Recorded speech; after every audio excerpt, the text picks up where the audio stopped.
orang non Hindu, orang non Bali yang ada di luar kan sering datang ke rumah bertanya, Pak, di Bali itu memang ada kasta ya Pak ya? Ternyata kasta itu secara realita memang kenyataannya dianut sistem keturunan itu.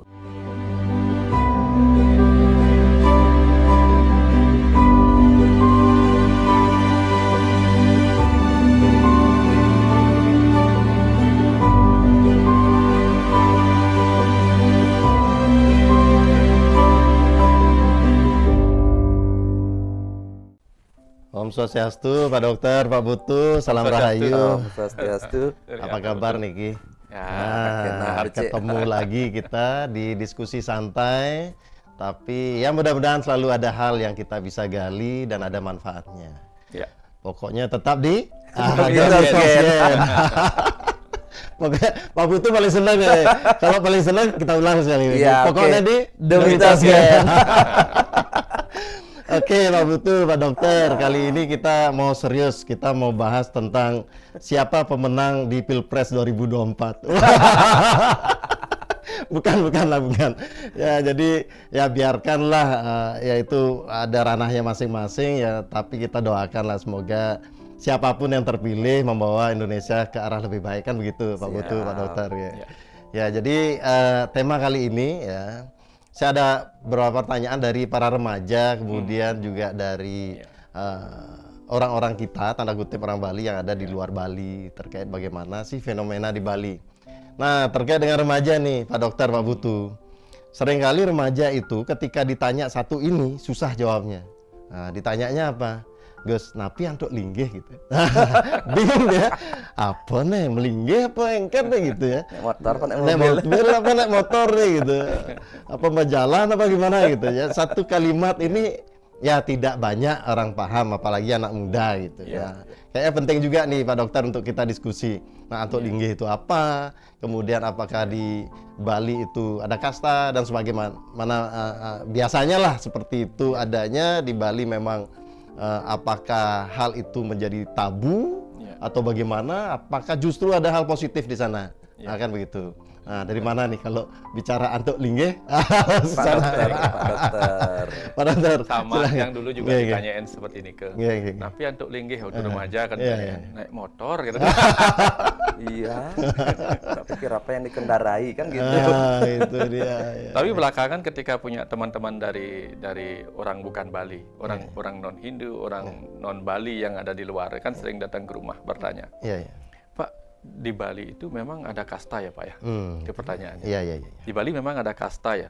Berarti kalau ada kasta itu seperti di India ya Pak ya? Nah, itu. Berarti ada apa namanya? Ada level-level, ada strata-strata orang-orang. Jadi ada kesan bahwa di Bali itu masih membeda-bedakan orang, derajat orang tinggi rendah, dia bilang. Kaget yang bertanya, masa ada pemikiran seperti itu? Nah, akhirnya yang ingat lagi pernah membaca buku karyanya, yang lupa nih ke.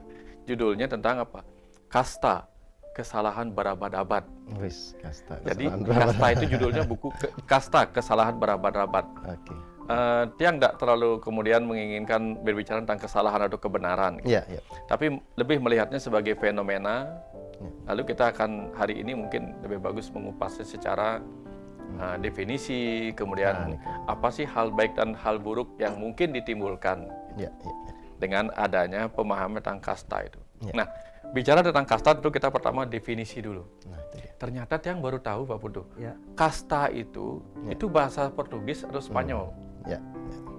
Tulisannya casta, bacanya kasta. Itu artinya keturunan. Sehingga bukan India ya? Bukan. Bahasa Portugis. Kasta itu artinya bahasa Spanyol atau Portugis artinya keturunan. Sehingga kasta itu kemudian dipakai untuk mengelompokkan orang-orang yang ada dalam satu garis keturunan. Bahkan kemudian kasta juga sering dipakai untuk menandakan sekelompok orang, tukang-tukang atau orang-orang yang memiliki keahlian-keahlian tertentu di bidangnya, sehingga mereka jadi satu kumpulan gitu. Sementara di Bali yang lebih dikenal tuh catur warna, bahkan yang kemudian dikenal menjadi kaum kerajaan, Jeru dan jabe. Nah, itu Jeru dia. itu orang dalam, orang di dalam kerajaan, dan jabe yang di luar kerajaan. Ya. Itu kemudian memunculkan wangsa. Wangsa itu artinya kelompok-kelompok orang yang didasarkan kepada wangsanya, garis keturunan juga. Sementara catur warna itu memang datang dari India, datang dari kitab suci yang membeda-bedakan orang berdasarkan profesi. Ya. Ada yang profesi Brahmana, itu tugasnya tentang kerohanian, gitu. Kemudian kesatria yang berkenaan dengan pemerintahan, kemudian jadi pemimpin, jadi penjaga negara, gitu. Kemudian Wesya urusan pedagang, dan Sudra urusan pekerja. Nah, catur warna itu kemudian dibawa ke Bali setelah zaman Majapahit, konon katanya. Karena di zaman Majapahit sendiri kasta bahkan tidak ada. Kasta tidak ada. Yang kita kira itu dibuat zaman Majapahit. Zaman Majapahit bahkan kasta nggak ada. Wangsa? Kasta itu nggak ada. Contoh, kalau kita di sini kan hanya orang Brahmana yang bisa menjadi Brahmana. Sementara di zaman Majapahit kan salah satunya apa? Gajah Mada. Ya, betul. Dia bahkan tidak jelas keturunan siapa, tapi dia bahkan menjadi Mahapatih Nusantara. Empu Sendok melahirkan para kesatria. Kemudian Damar Wulan yang kemudian menjadi Raden Wijaya atau Brawijaya. Jadi dia bahkan bukan garis keturunan seorang raja yang kemudian menjadi raja. Jadi di situ kemudian catur warna lebih ini, apapun latar belakang keturunannya, kalau dia mampu menjadi pemimpin, mampu menjadi negarawan atau kesatria, dia jadi di catur warna di kesatria. Nah, di Bali kemudian catur warna itu disatukan ke arah wangsa, gitu. Wangsa, sehingga ada wangsa Brahmana gitu jadinya, sehingga jadi ide bagus, jadi Gusti atau anak agung dan sebagainya. Kemudian yang Wesya dan Sudra mungkin kemudian menjadi Imade dan sebagainya. Imade Nyoman Ketut. Nah, padahal dulunya katanya yang Wesya itu bahkan bukan golongan Imade Gusti. Bukan golongan Imade Nyoman Ketut. Nah, Wesya itu justru Gusti itu. Kemudian kesatria, Gusti Ayu, Gusti Bagus, itu Wesya, pedagang. Kemudian yang kesatria itu anak agung. Gitu. Kemudian Brahmana ide bagus zaman itu. Nah, itu cerita tentang sejarahnya. Gitu. Jadi kemudian inilah yang kemudian konon di zaman zaman penjajahan itu. Kemudian dicampur aduk jadinya. Sehingga sampai sekarang pun kita bingung. Kita menganut catur warna, apa kasta, apa wangsa. Tapi yang jelas sebenarnya semuanya ada, tapi tidak ditujukan untuk mengatakan ini lebih tinggi daripada ini. Tapi Pak Dokter, ketika kita bicara catur warna, gitu, catur warna memang di persepsi itu adalah sesuatu penggolongan kan gitu ya, pengelompokan, penggolongan yang memang ada kesan horizontal. Jadi tidak ada yang lebih tinggi atau lebih rendah, karena semuanya dikelompokkan dari baik karmanya kan, baik gunanya kan, kita dikelompokkan dari guna dan karmanya. Nah, tetapi jelas masing-masing guna dan karma itu saling melengkapi kan begitu, sehingga itu menjadi satu kesatuan. Tetapi ketika kita bicara terkait dengan kasta, nah kasta itu kecenderungannya adalah bagaimana pengelompokan tapi vertikal. Garis keturunan. Ya, garis keturunan, ataupun ada yang di atas, ada yang di bawah. Nah, opini saya pribadi adalah mungkin ini adalah asas manfaat zaman itu. Bahwa masing-masing mempunyai satu kepentingan. Nah, kenapa masih ada intinya gitu? Ya, tanda kutip masih sering dinyatakan, kemudian ada perbedaan-perbedaan bagaimana memperlakukan seseorang. Ya, kita bicara realitanya di kehidupan ada seperti itu, terutama di Bali. Tapi di luar Bali sepertinya sudah tidak terlalu terlihat hal seperti itu.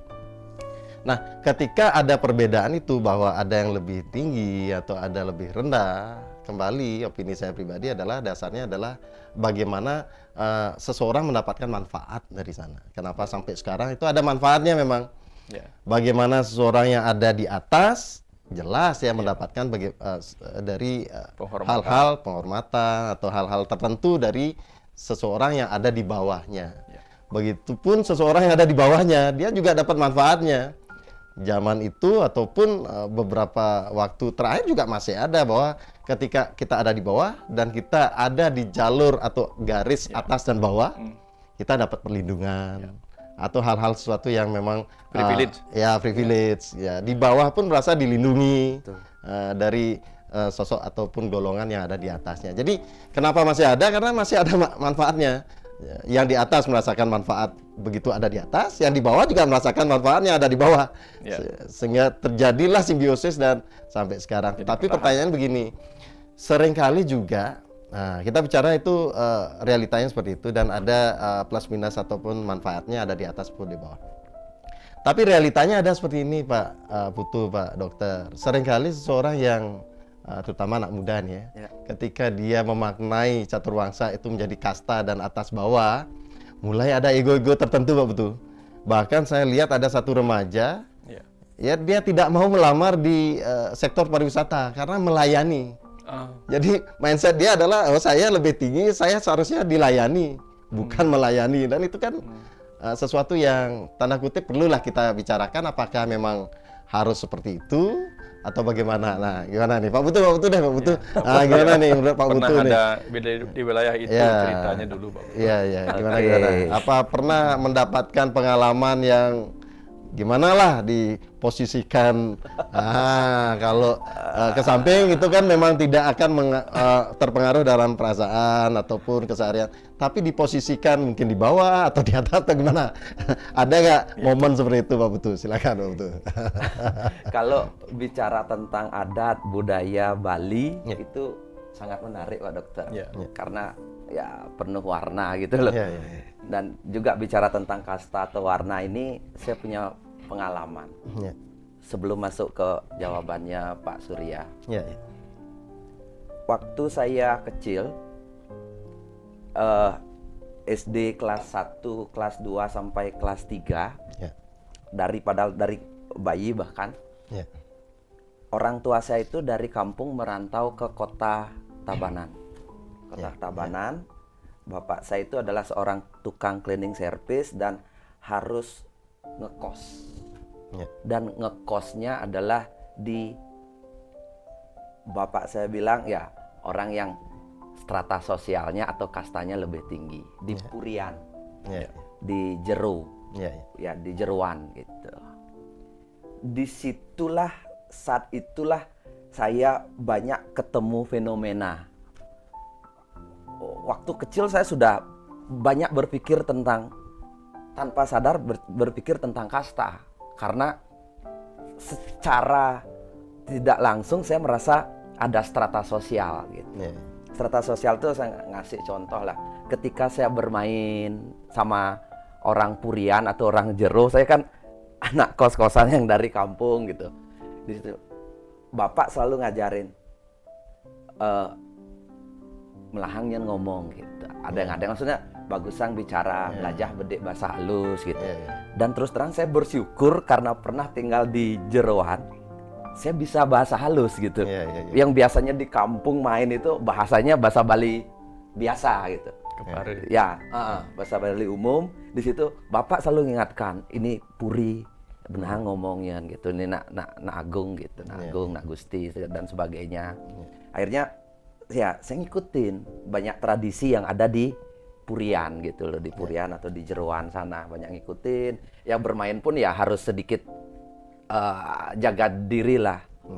Dan kadang-kadang kan ya ada sedikit memang ego-ego kekastaan itu, kalau saya cerita ya kekastaan, orang yang mereka yang posisinya lebih tinggi, kita bahasa halus, mereka boleh bahasa sedikit kasar gitulah. Bahasa antara yang lebih tinggi dan lebih bawah, dan itu lumayan saya rasakan, tapi bagi saya no problem, karena itu bagian dari sebuah pelajaran. Tapi semenjak kecil saya belajar, oh ternyata ada tingkatan sosial gitu, tingkatan sosial, dan di situ saya akhirnya bertanya-tanya, saya menemukan sedikit jawaban akhirnya gitu. Kalau dari tingkatan, kalau kita bicara tentang kasta di Bali, ternyata kasta itu secara realita memang kenyataannya dianut sistem keturunan itu, dianut gitu. Jadinya orang kerajaan atau orang puri ya itu kaum Brahmana ya begitu gitu.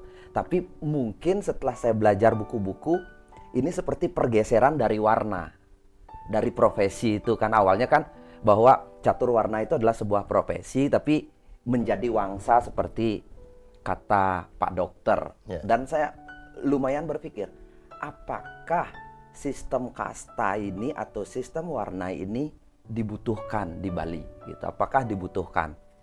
Dan saya ini boleh disangkal karena ini pernyataan saya pribadi, Pak Dokter ya. Jadinya ini kan diskusi santai kan. Pernyataan pribadi tidak mewakili siapapun. Jadinya setelah saya melewati beberapa periode, ternyata sistem kasta di Bali atau sistem warna ini ada positif negatifnya. Positif negatifnya. Dari sisi negatif dulu saya ngelihat. Itu seperti ada tingkatan sosial yang lumayan gitu loh. Kalau kita yang strata bawah harus hormat, yang atas kadang-kadang boleh hormat, boleh tidak, dan seterusnya kan itu fenomena terjadi. Terus kedua mungkin kasus kan saya banyak ketemu pernikahan Pak Dokter. Kasus di pernikahan ketika beda kasta itu pasti agak rumit terjadi kan. Harus ada apa istilahnya dulu. Bahkan ada beberapa yang mengorbankan tanda kutip cintanya hanya demi harus satu kasta.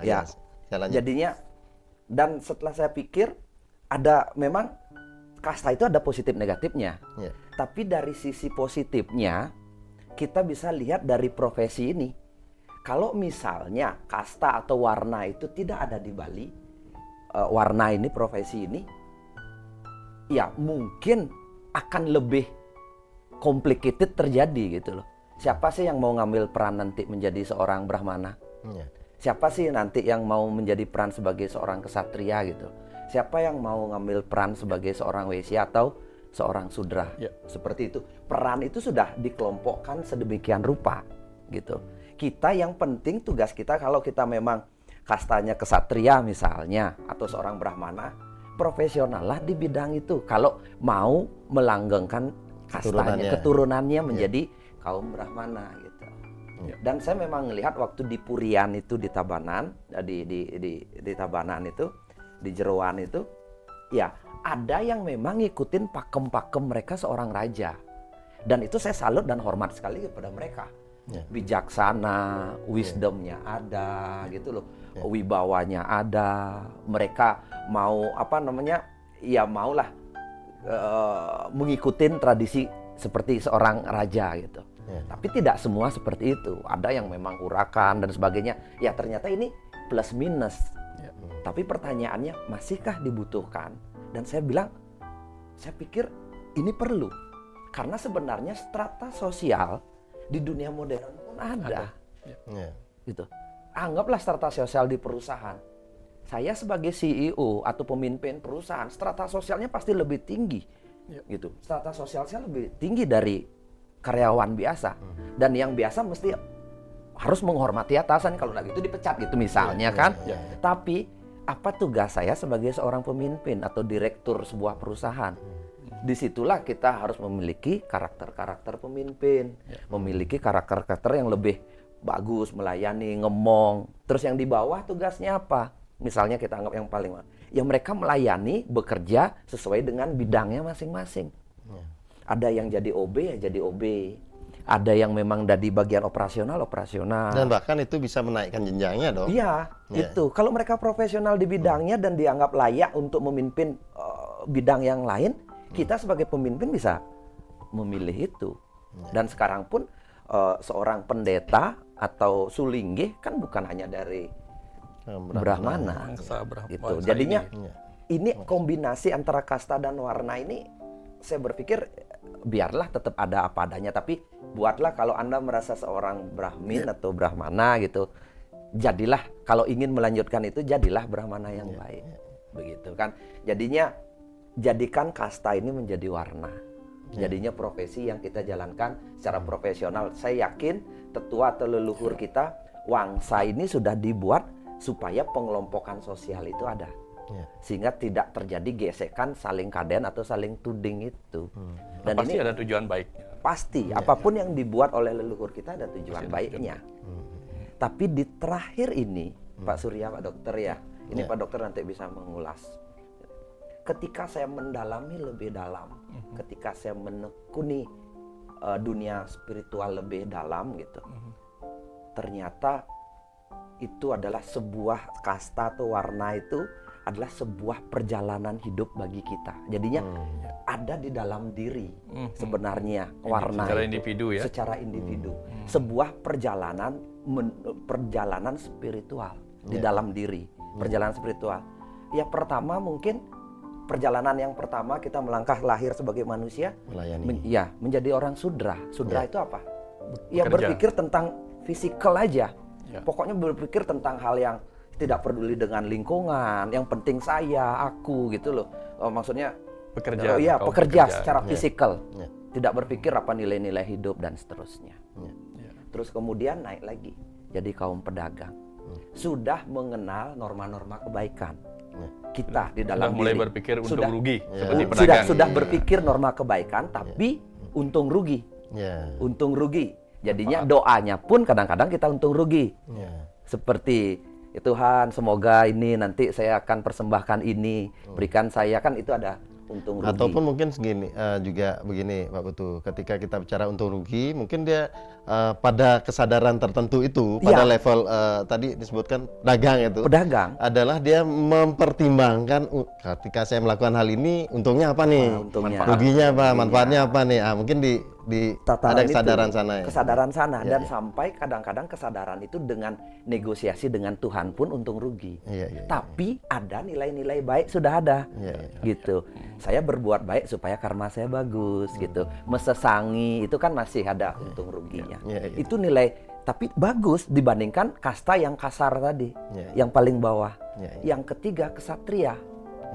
Berani berkorban. Kita berani melakukan yang terbaik.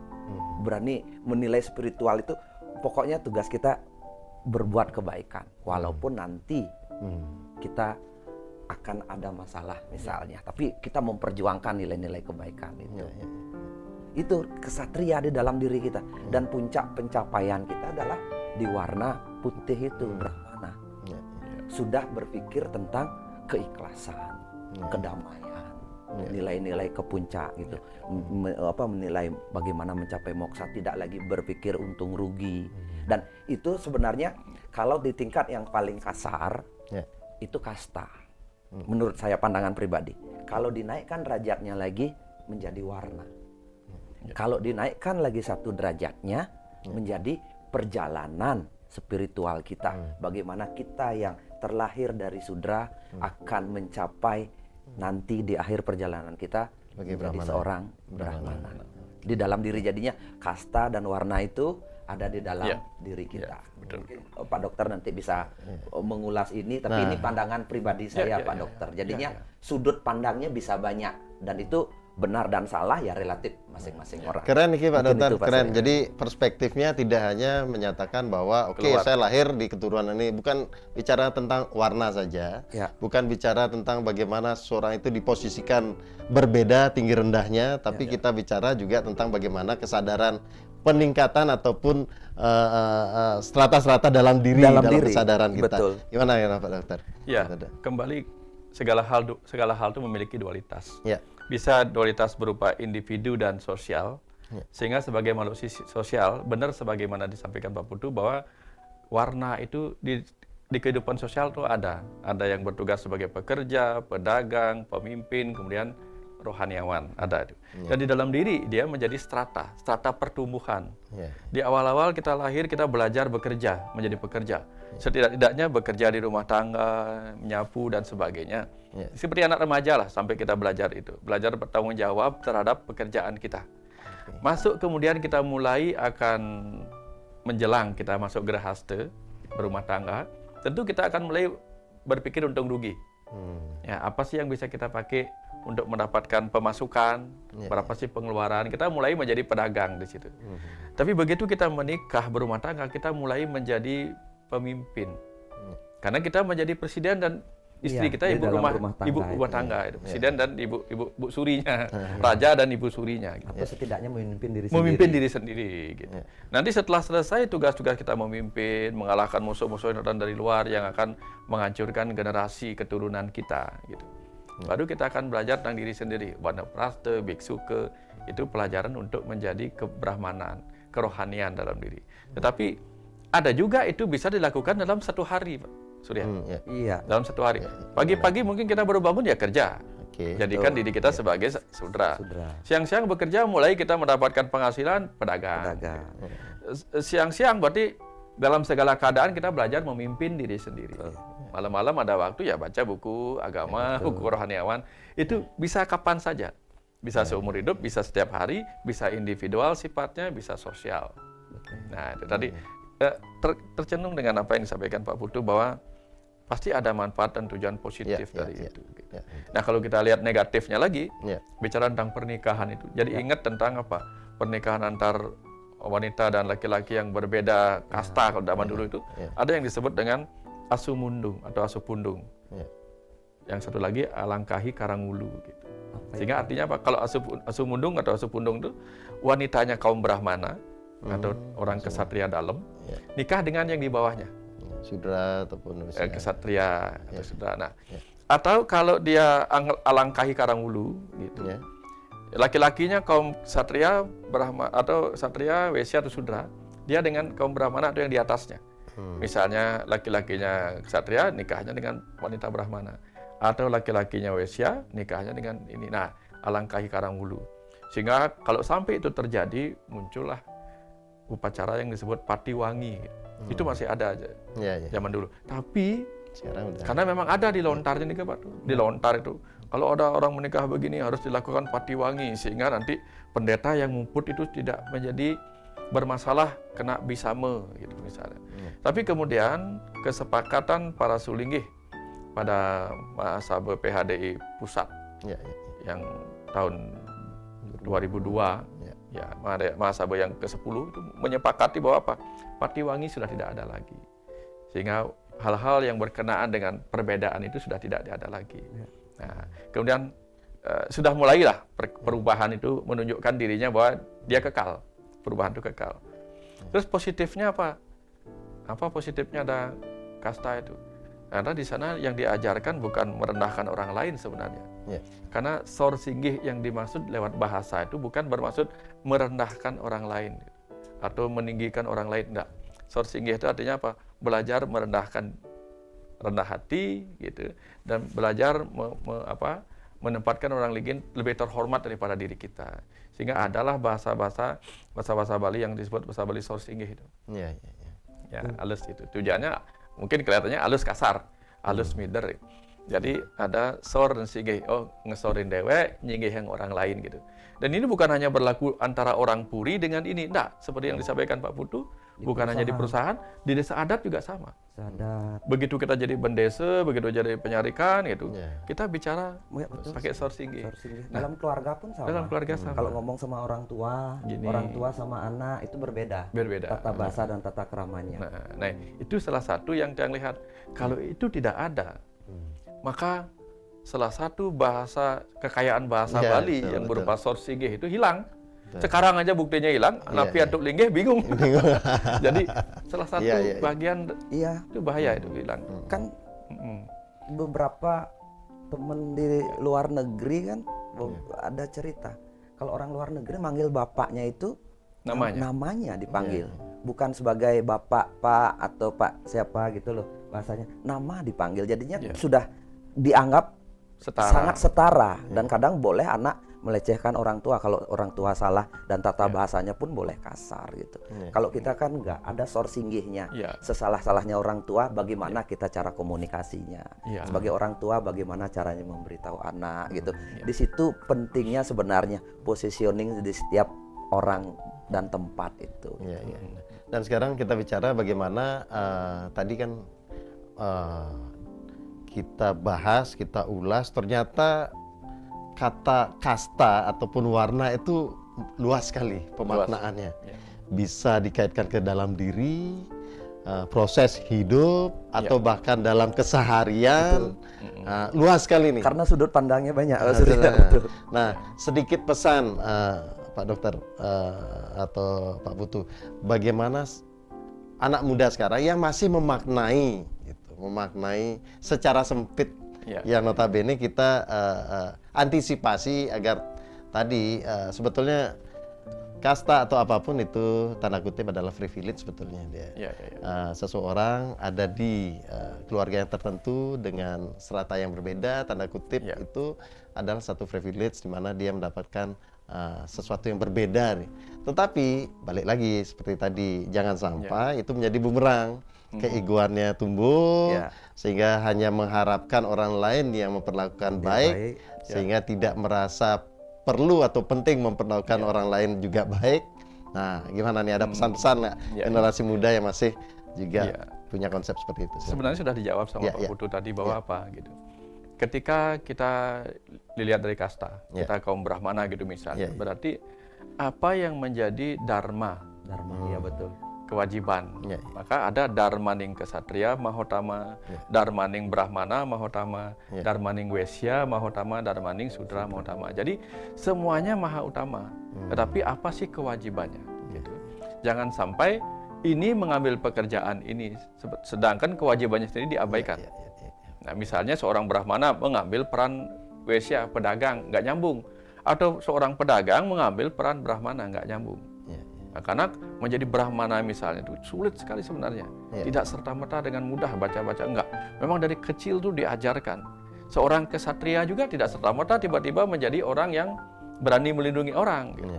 Memang dari kecilnya dia di lingkungannya secara parenting, di lingkungannya dia lingkungan orang-orang yang memang berani berkorban. Makanya bahkan di Cina ada yang kemarin nonton film Kingdom judulnya. Jadi memang para Buddha itu memang disiapkan untuk menjadi tentara, tapi tentara yang paling belakang, paling depan untuk dikorbankan gitu. Nah di situ kemudian ketahuan, ternyata para kaum ksatria itu memang sejak kecil diajarkan, kamu loh kaum ksatria harus rela mengorbankan diri demi melindungi orang lain. Nah dari sejak kecil, nah itu yang perlu diingatkan. Kalau kita lahir dari kasta, garis keturunan orang tua kita misalnya. Sekarang kan ada nih, orang tuanya dokter. Maka kastanya kasta dokter. Orang tuanya petani, kastanya kasta petani. Kalau mau meneruskan harus profesional harus itu. Itu pelajari itu. Tapi lagi-lagi kasta bukan strata ya. Kasta bukan derajat, tapi kasta ada garis keturunan. Jadi kalau kita kasta petani, jadilah petani. Karena apa? Apakah petani tidak lebih mulia daripada yang lain? Sangat mulia. Petani itu mulia. Bahkan di Jepang kalau kita bicara apa profesi bapakmu petani, dia kaget juga nih. Wow, pasti kaya raya segala macam. Karena negara nggak bisa hidup tanpa adanya petani. Nggak ada. Bahkan petani itu pioner. Betul. Petanilah yang ditransmigrasikan ke pulau terpencil karena dia yang mengolah tempat itu dulu. Dokter belakangan. Nah, artinya apa? Kemuliaan itu bukan karena garis keturunan kita, bukan. Kemuliaan itu terletak pada bagaimana kita memuliakan peran kita. Seorang petani bisa jadi kaya raya, bisa punya kerajaan pertanian, itu bisa. Balik ke guna dan karma itu tadi. Balik di situ. Nah, seandainya nih, saya awali tadi pertanyaan, napi antuk linggih. Nah, sekarang bagaimana nih menjawab nih? Anak muda kalau ditanya, napi antuk linggih. Nah, kira-kira gimana nih? Sekarang nih kalau napi antuk linggih gitu. Ya, sekarang tergantung posisi kita. Tiang sih nama, lebih baik sebutkan nama sih. Oh, tiang ini gitu. Jadi karena, bukan tiang Brahmana, bukan kesatria, nanti salah lagi kita kan. Karena saya pikir ketika seseorang itu menanyakan napi antuk linggih itu adalah bentuk satu ya seperti tadi, bahwa kita harus waspada lah, jangan sampai kita salah berbicara, jangan sampai kita salah memperlakukan orang. Itu adalah bentuk sangat luhur di dalam supaya kita mampu menghargai orang, kan begitu sebetulnya dikonsepkan. Saya agak salah persepsi tentang napi antuk linggih itu. Saya sering belusukan sekarang kan ke kampung, presentasi apa segala macam kan terkait sama bisnis. Kan saya penampilannya rapi dan sebagainya kan, datang ke kampung-kampung gitu. Selalu ada pertanyaan, napi antuk linggih. Waktu kecil saya marah ditanyakan begitu karena saya merasa orang sudra kan gitu, orang biasa lah. Dipikir itu tapi sekarang ternyata mereka menanyakan tujuannya supaya tidak salah bicara. Tujuannya ternyata niatnya bagus gitu. Jadinya bagi saya untuk kaum muda mungkin ya melihat ini, kalau melihat pertanyaan seperti itu bicara tentang kasta, kita tidak boleh langsung berpikir pendek. Budaya Bali ini buruk gitu. Kita harus mulai berpikir bahwa ini budaya diciptakan pasti ada tujuannya. Jadinya kita harus melihat dari dua sudut.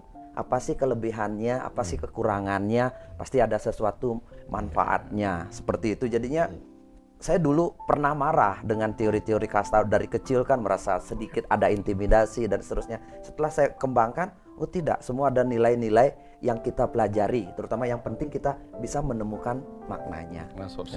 Iya, sampai saya waktu saya baru tahu nonton film Little Krishna, tahu ya film Little Krishna ya? Itu saya nontonnya itu malah pas kuliah Pak Dokter, padahal filmnya udah lama sekali kan, pas kuliah. Di situ saya belajar tentang kasta itu ada di dalam. Krishna itu lahir dari keluarga kesatria, ya kan, dari seorang raja. Tapi kelahirannya di tempat yang paling sudra. Di mana? Di penjara. Terus di masa kecilnya dia banyak bergaul dengan kaum ibu, mencuri apa? Bukan. Apa namanya? Susu. Terus jual susu, ditukar dengan uang, peternak itu kamu ya. Terus dia dihormati sebagai kaum Krishna sendiri sebagai kaum Brahma. Di akhir ceritanya dihormati. Di situ saya ternyata semua Krishna sendiri mengalami semua tahapan sosial ini. Lahir seorang raja tapi di tempat yang sangat sudra. Terus masa kecilnya dia bergaul dengan kaum petani dan sebagainya, lingkungan sosialnya. Dan akhirnya dia duduk sebagai apa? Pengendalinya apa? Ya kusirnya. Pekerjaan seorang kusir di dalam apa sebagai kaum apa itu kan lumayan rendah kan di dalam peperangan. Tapi dia ngambil peran sebagai kusir. Tapi di balik dia menjadi seorang kusir, dia memberikan nilai-nilai hidup kepada Krishna. Bagaimana? Di situ Arjuna. Di situ nilai-nilai Brahminnya tinggi sekali. Jadinya sebenarnya perubahan peran itu selalu terjadi di dalam. Krishna pun mengalami. Disitulah saya banyak ya udah ini strata sosial ada di dalam. Terus kita belajarnya di mana? Dari luar, kehidupan bermasyarakat. Kita harus memahami itu. Kapan saatnya kita menjadi Brahma, kapan kita saatnya menjadi Sudra, dan seterusnya. Jadinya pelajaran luar biasa yang saya dapatkan dulu, yang saya berpikir waktu saya kecil, waktu ini, kok ada begini sih? Apalagi saya kuliah di Surabaya kan? Surabaya, enggak ada yang istilah gitu, semua sama gitu. Di Bali kok ada perbedaan-perbedaan. Kalau sekarang saya ditanya, saya benar-benar menjawabnya dengan gamblang. Ini adalah kebijakan adat budaya Bali yang indah, yang patut kita pertahankan, patut kita jaga, tapi dengan pikiran-pikiran yang tetap wisdom dan kritis. Seperti itu. Yang kira nanti relate itu. Bagaimana Krishna, siapa sih Arjuna, kapan-kapan kita kupas. Bahwa sebenarnya lagi-lagi kembali ke cerita, itu adalah perjalanan kita juga semua. Sehingga Krishna juga disebut Narayana. Nara itu siapa? Nara itu artinya manusia. Yana itu perjalanan. Perjalanan setiap manusia. Karena banyak yang mengatakan Krishna itu avatar, percikan Tuhan yang turun ke dunia. Nah, kita semua ini kan sebenarnya avatar juga. Karena kita percikan, Sangyang Atma nih, yang melalui perjalanan strata tadi, jadi Wesya, jadi Sudra dan seterusnya sampai jadi Brahmana. Nanti kita mentuturkan kepada pikiran kita Sang Arjuna ini gitu. Tapi lagi-lagi kembali ke cerita tentang Anduk Linggih. Ternyata zaman modern itu Anduk Linggih itu di dunia barat itu sama kayak gini, where you come from. Jangan sampai orangnya dari Jepang diajak bahasa Spanyol. Where you come from gitu. Biar jadi, tidak salah ini. Salah gini Anduk Linggih. Sesederhana itu sebetulnya ya, mungkin karena jangan langsung emosi kalau tanya Napi Anduk Linggih. Where you come from gitu. Pengen lung. Enak bahasanya. Saya selalu jawab tiang Putu Eka saking Tabanan, pasti begitu.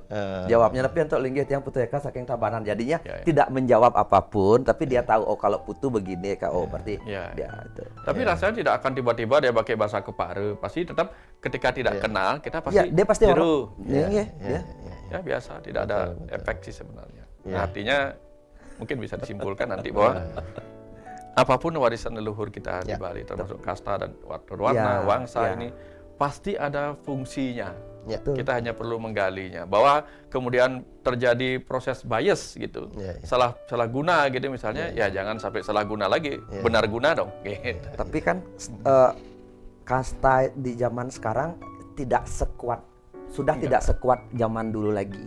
Sudah sedikit mengalami adaptasi. Jadinya kita lihat sekarang ya dalam lingkungan kerja, kasta itu kan ya kalau saya di lingkungan kerja, orang yang kasta tinggi pun saya perlakukan sama dan mereka pun menganggap saya atasannya.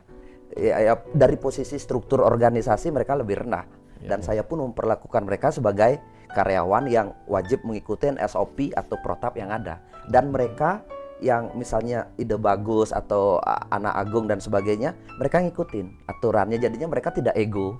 Saya ngelihat kan saya ada 200-an karyawan kan, jadinya ada yang memiliki strata sosial dari garis keturunan Brahmana dan sebagainya. Di perusahaan, saya anggap mereka sama sebagai tim kerja gitu.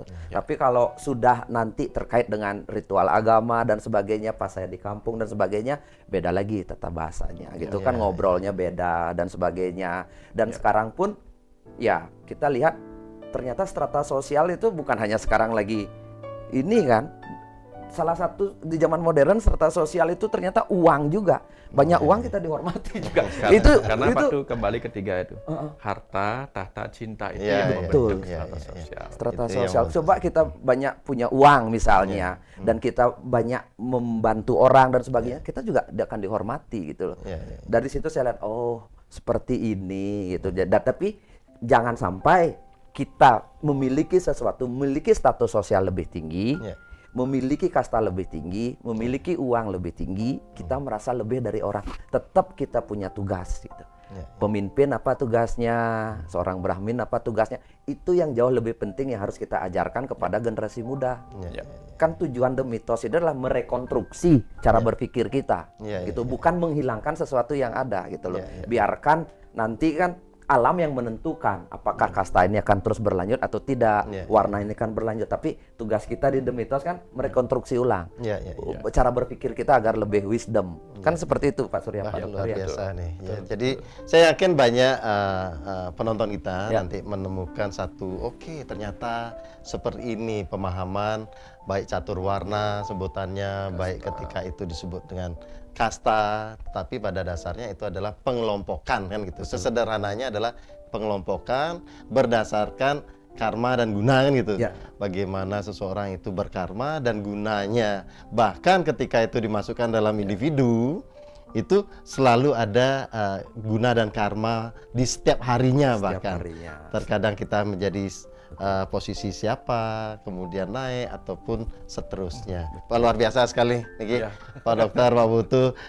Tapi kita juga simpan nih janjinya Pak Dokter, kita bahas tentang bagaimana Mahabharata, Krishna, percakapan itu Arjuna dan Krishna Suksma, Pak Putu, Pak Dokter, semoga apa yang kita sampaikan itu mendapatkan satu pemahaman baru. Tentu saja kita bahan perenungan lah. Bahan perenungan sehingga nantinya ada hal positif. Tentu saja harapan kami selalu ada benih-benih positif untuk kita lebih saling menghargai bahwa sesuatu itu diciptakan oleh leluhur kita, pasti ada fungsi positifnya. Pasti itu. Dan kita tinggal menggalinya seperti apa. Suksma Pak Putu, Pak Dokter. Sampai jumpa di The Mythos berikut hanya di The Mythos. Rahayu. Suksma.